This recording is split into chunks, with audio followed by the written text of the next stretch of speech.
Cette année, le temps de l'Avent tombe en plein confinement. Préparer Noël en étant confiné, c'est pas très joyeux. Chaque samedi, on te donne rendez-vous à toi et à toute ta famille pour vivre un 20 minutes en famille. 20 minutes, tous réunis à la lueur de la bougie, pour lire un passage de la Bible, méditer, partager. Tu verras, c'est pas compliqué, il te suffit de bien écouter ce qui va suivre. Alors toute la famille peut s'asseoir, se faire un sourire, se dire qu'elle a de la chance d'être là, réunie pour un super 20 minutes en famille. Bonjour, bonjour les familles. 3e dimanche du temps de l'Avent. Ouh, on se rapproche de Noël. Comment ça se passe pour vous? Et votre crèche? Et votre sapin? Alors, vous jouez le jeu du défi du plus beau sapin? En pensant au pape François et à Laudato Si, j'ai eu envie d'un sapin différent. Je ne coupe pas de sapin vivant, mais je rends vivante une branche morte. Comment vous le trouvez, mon sapin? Et vous avez vu, ma crèche grandit. J'y invite de plus en plus de monde.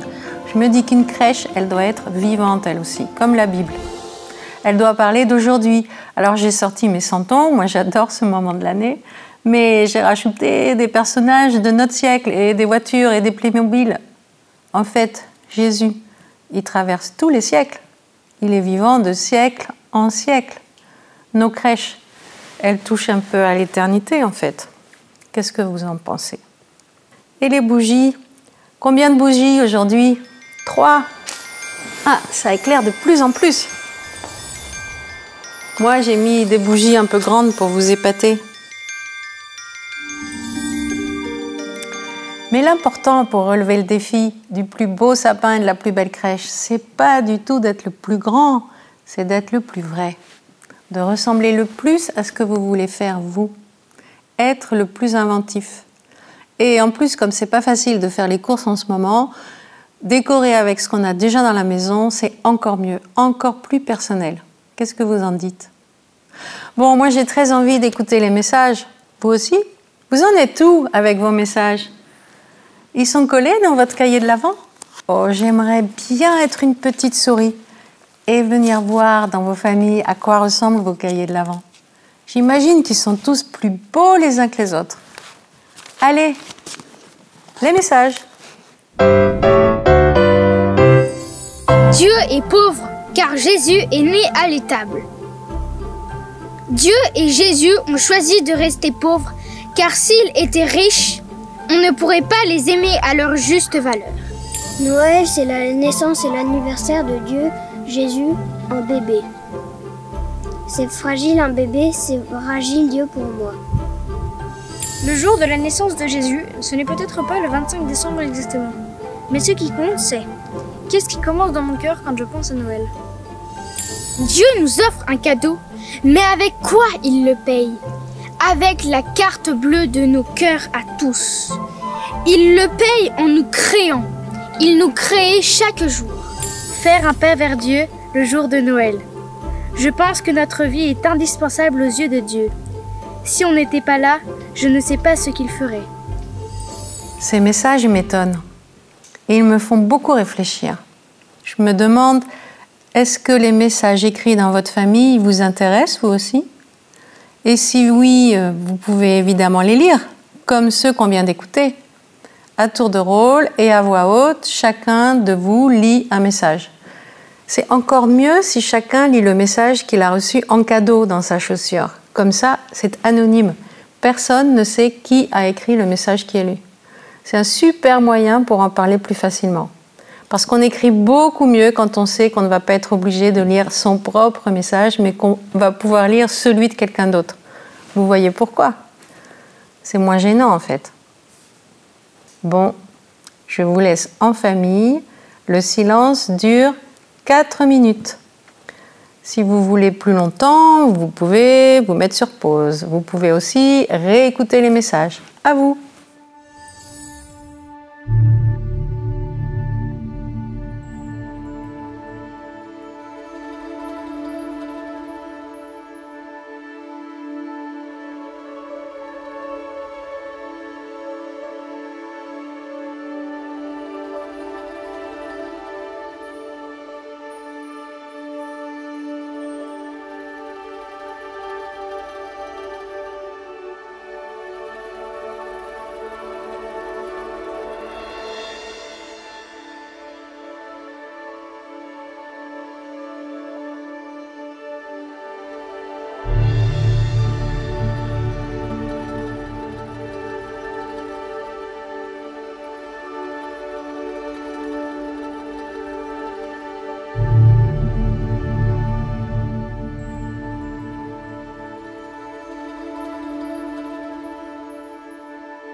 L'évangile de ce troisième dimanche nous parle de Jean-Baptiste, qui était le cousin de Jésus et qui annonçait à tout le monde que Jésus allait venir sauver les hommes des malheurs de leur vie. Et je lis, « Jean-Baptiste était là pour rendre témoignage à la lumière. » Quelle lumière?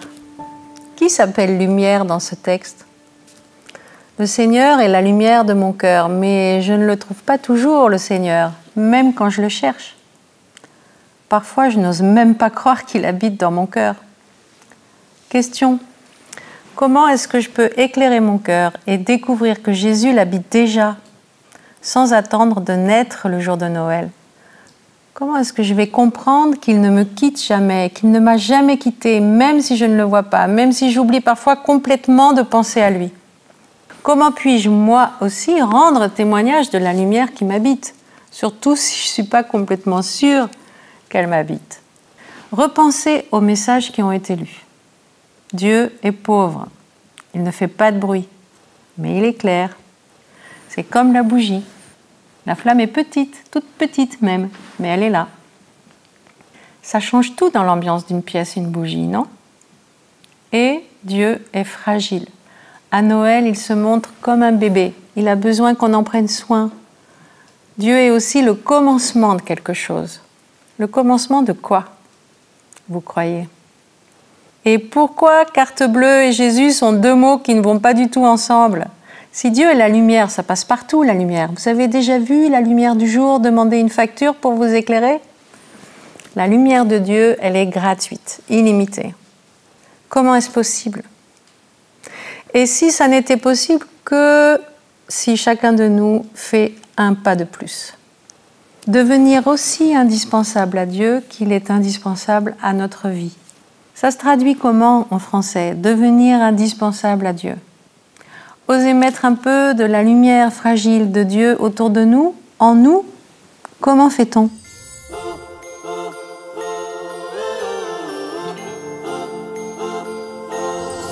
Lorsque les temps sont troublés, Dieu intervient par des événements ou en envoyant des messagers. Dans les temps de Jésus, ici, il y a Jean-Baptiste qui tient une place importante dans l'évangile de Jean et particulièrement prédominante dans le prologue. Il est le témoin qui va rendre témoignage à la lumière. C'était un témoin humble. Il n'est pas Élie, même si dans d'autres parties de l'évangile on dit l'inverse, en Marc 9 par exemple. Il n'est pas le Messie, même s'il baptise. Mais ce baptême d'eau va mettre en évidence un autre baptême. Il est la lumière qui va nous donner à voir mieux. Il est la voix qui va nous donner à entendre. Il est au milieu de vous quelqu'un que vous ne connaissez pas. Voilà ce qu'il nous dit. Osons une petite prière à Jean-Baptiste en ce troisième dimanche, qui nous donne la joie de découvrir ou de redécouvrir, de mieux entendre, de mieux voir celui qui se tient au milieu de nous, le Seigneur, Dieu avec nous. Le Père Dominique nous a parlé de Jean-Baptiste, qui voit lui, Jésus, son cousin, comme une lumière sur terre.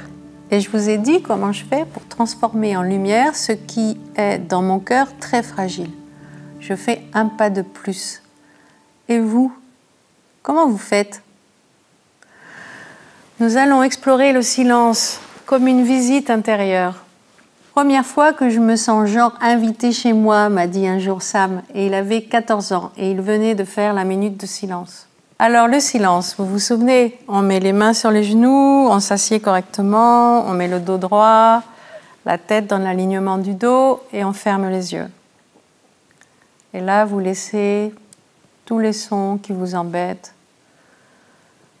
partir au loin et vous rentrez dans le silence de votre cœur que personne ne pourra jamais vous prendre. Je vous laisse vous promener, vous balader dans ce silence, dans vos secrets, et vous demandez ce que le silence a à vous donner comme cadeau.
Vous vous souvenez ce qui vient après la minute de silence? Chacun prend un papier et écrit ce que son cœur lui a murmuré en secret. Il n'écrit pas le secret en entier. Un secret, c'est un secret. C'est votre secret. Et c'est le secret de Dieu. Mais Jésus nous montre que partout où il y a Dieu, il y a partage. Donc sur votre message, vous écrivez ce que vous voulez partager de votre secret. Et ensuite, vous le mettez dans la chaussure de quelqu'un de la famille. Et demain matin, chacun viendra lire ce qu'il a reçu en secret, de la part du partage de Dieu. C'est bon, non? Vous écrivez votre message et demain matin, après les avoir lus, vous les collerez dans le cahier de l'Avent. Vous pourrez les décorer. Allez, c'est à vous les artistes.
Prochain rendez-vous pour votre 20 minutes en famille sur le site du diocèse le 4e dimanche de l'Avent.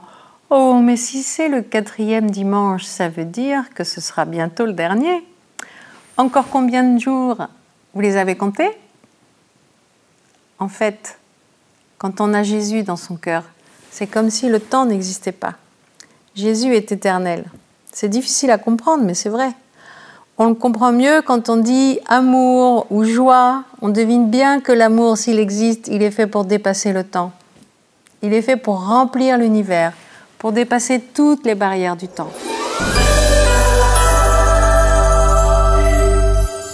Et maintenant, nous te lançons le super défi de la semaine. Écris et décore une jolie carte pour l'envoyer à une personne isolée que ta famille connaît. Donc, si vous voulez faire un 20 minutes en famille dans la semaine, c'est possible. Vous allez voir le calendrier de l'Avent sur le site du diocèse.